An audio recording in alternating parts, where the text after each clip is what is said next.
a drug addiction problem? Vulnerability.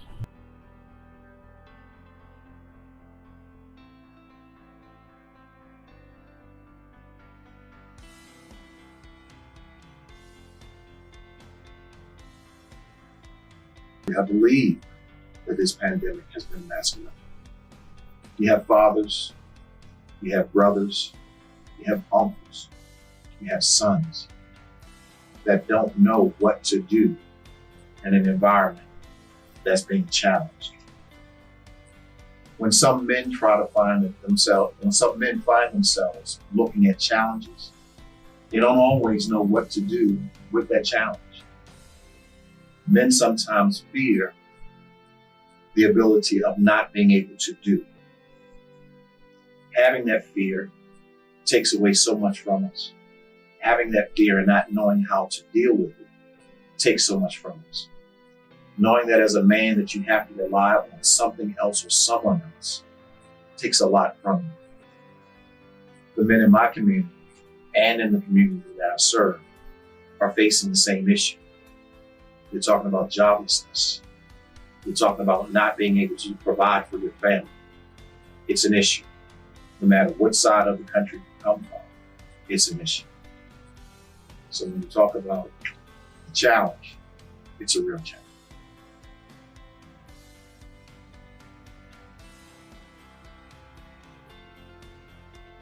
So while being quarantined, I've taken on a lot, probably way too much. Let's start with trying to be a little bit more financially responsible. So now is the perfect time to save and get up my credit score, as we all should be doing anyway. But yeah, we definitely need to get up our credit scores and pay off our debt. Let's see what else. Setting boundaries. Saying no. So too many people, of course, like to take advantage, and as soon as you say no, then they get upset. But nah, this is what I need to do to protect me and my person. What else?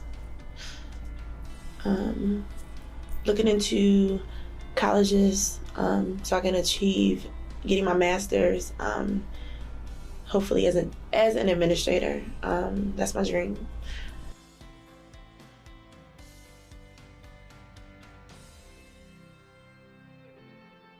The COVID-19 situation has really moved our relationship in a positive direction. Like piggybacking off of Trendon, it forces us to communicate with each other. It forces us to deal with issues right then and there instead of prolonging, and because now there's nowhere for one of us to go, so we have to deal with it. It's also made us more transparent with each other. It has also made us very, very close to one another. Like, we enjoy each other's company now, and not that we didn't before, but it's like we're, I don't know, like we're just like best friends now. And honestly, I'm very, very happy about that. I'm very happy that this has brought us together, brought us closer, and just feel like our relationship can go to the next level now. So, yeah, I'm very excited. With one another. The quarantine in our relationship has played a good, I would say, a great part.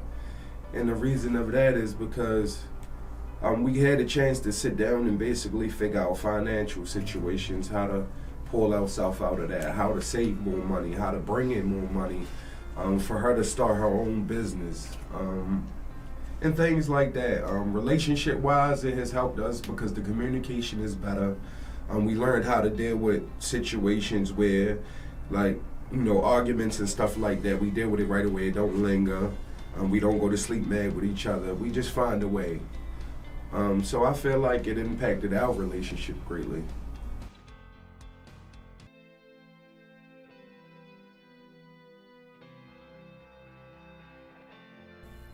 Has the pandemic caused me to feel like I've been in less control of my life? Yes, absolutely.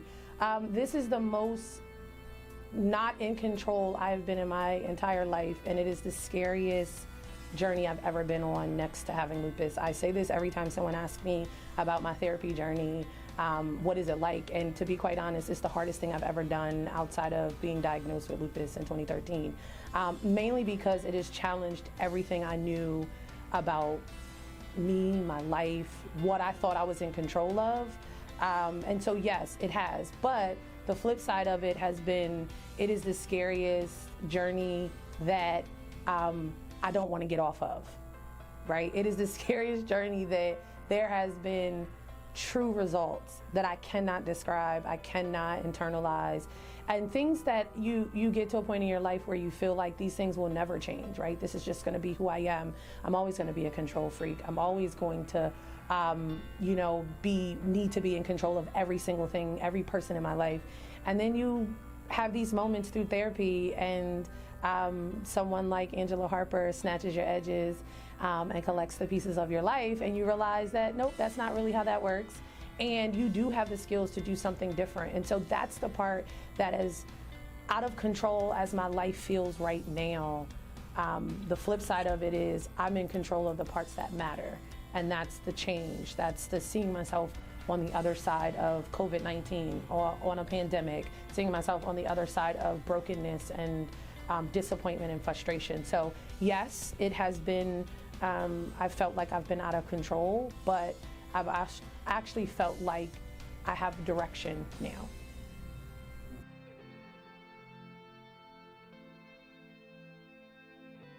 Where am I now? I just finished graduate school, and given the COVID crisis that's going on, I don't really know when I will be working, which is scary to me. I do have bills to pay and student loans that are kind of looming. However, I I'm trying to take it day by day. I'm trying to take advantage of what I can do, whether that's adding to my resume through online seminars, and spending this time connecting with others who are in the same boat. And that's definitely helped me get through the past 2 months and will help me going forward too.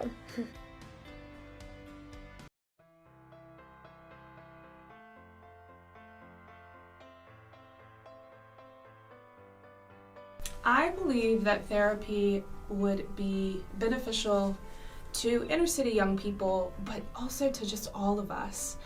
I think that some of us have had more access to therapy, to holistic supports than others. And so because I think there is a real, we talk about food deserts, right? But there's a therapy desert when it comes to who has access to these life-giving traditions and supports that we all need for our minds, our bodies, and our spirits. And so I think one of the beauties of public education is that it levels the playing field, or it's supposed to.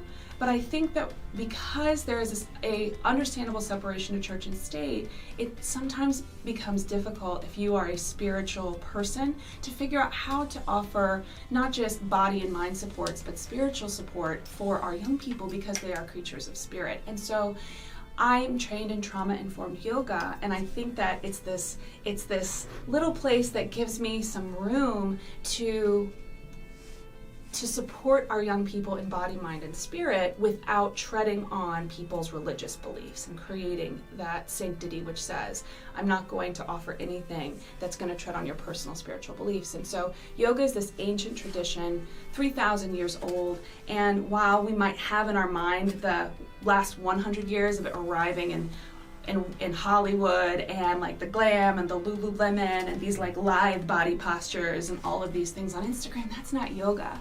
Yoga means to unite, and it is a practice that seeks to liberate our minds through breath and through meditation and through movement. So the movement piece is actually only one fraction of the journey of yoga.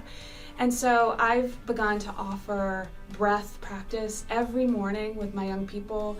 We start with breath practice. We start watching our minds. We start with breathing that can move us into this deeper part of ourselves, that can interrupt whatever activation state we are in, and can remind us that we have the tools within to empower ourselves. The concept of a guru means teacher, and we talk about that, we know that word guru, but there's actually a concept that I think is even more beautiful in yoga called the Sadguru, which is the inner teacher, and it is your most important teacher. And so here I am at a classroom, but what I'm trying to do is help the young people turn in towards themselves and believe that they have this inner teacher, they have this inner friend that will navigate them through, and that will never know them as well and never be able to give them as deep a lesson. That they will be able to give themselves their deepest lessons and their deepest insights. And so I think that yoga and trauma-informed yoga offers that space for breath, that space for meditation and mindfulness, and that space to deeply believe in our own inner teacher and her or his capacity to lead us home and lead us to our higher selves.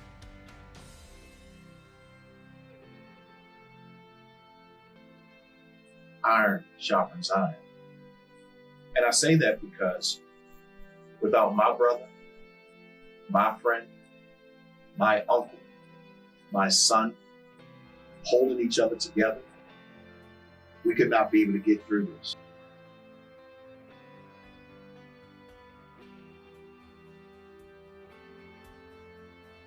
Rich tradition. Growth.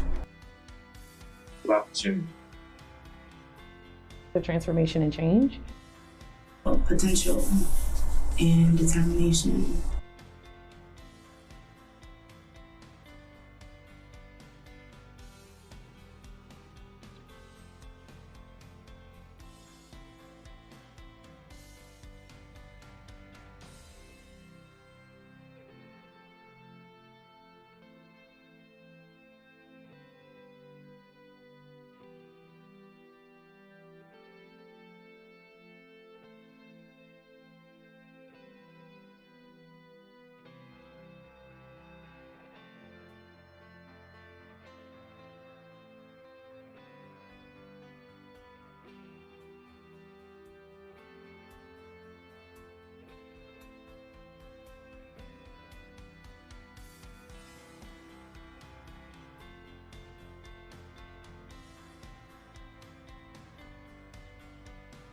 History. And even myself. I see myself when I think of Baltimore.